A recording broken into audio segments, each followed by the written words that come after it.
Hello दोस्तों, आज मैं आपको ऐसे सेंटेंस स्ट्रक्चर्स बताने वाला हूं जिनका इंग्लिश स्पीकिंग में बहुत ज़्यादा यूज़ होता है। इन स्ट्रक्चर्स का इस्तेमाल करके आप बहुत से सेंटेंसेस बना सकते हैं। तो आइए शुरू करते हैं। सबसे पहला वर्ड है वांट। वांट का मतलब होता है चाहना। जब भी हमें अपनी ख्वाहिश या आरज़ू को बताना हो तो हम वांट का यूज़ करेंगे। वांट से बनने वाला सबसे पहला स्ट्रक्चर है आई वांट। आई वांट का मतलब होता है मुझे चाहिए। वांट के बाद हमेशा नाउन का यूज होगा। एग्जाम्पल्स हैं I want a cup of T, यानी मुझे एक कप चाय चाहिए। आई वांट योर सपोर्ट, यानी मुझे तुम्हारा सपोर्ट चाहिए। आई वांट सम पीस, यानी मुझे थोड़ा सुकून चाहिए।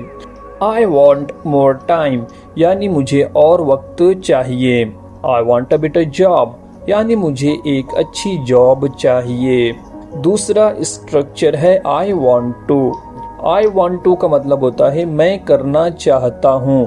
टू के बाद हमेशा वर्ब की फर्स्ट फॉर्म का यूज होगा। एग्जाम्पल्स हैं I want to watch a movie, यानी मैं एक मूवी देखना चाहता हूँ। I want to wake up early, यानी मैं जल्दी उठना चाहता हूँ। I want to meet you, यानी मैं तुमसे मिलना चाहता हूँ।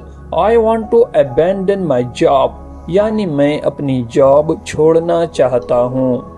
और जब भी आपको ये कहना हो कि मैं चाहता हूँ कि तुम ये काम करो, जब भी हमें किसी और से कोई काम करवाना हो या किसी और से काम करवाने की हमारी ख्वाहिश हो, तो हम वांट के बाद यू का यूज करेंगे।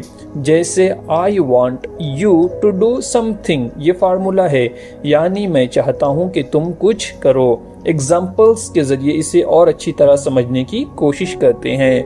आई want you to make breakfast, यानी मैं चाहता हूँ कि तुम ब्रेकफास्ट बनाओ।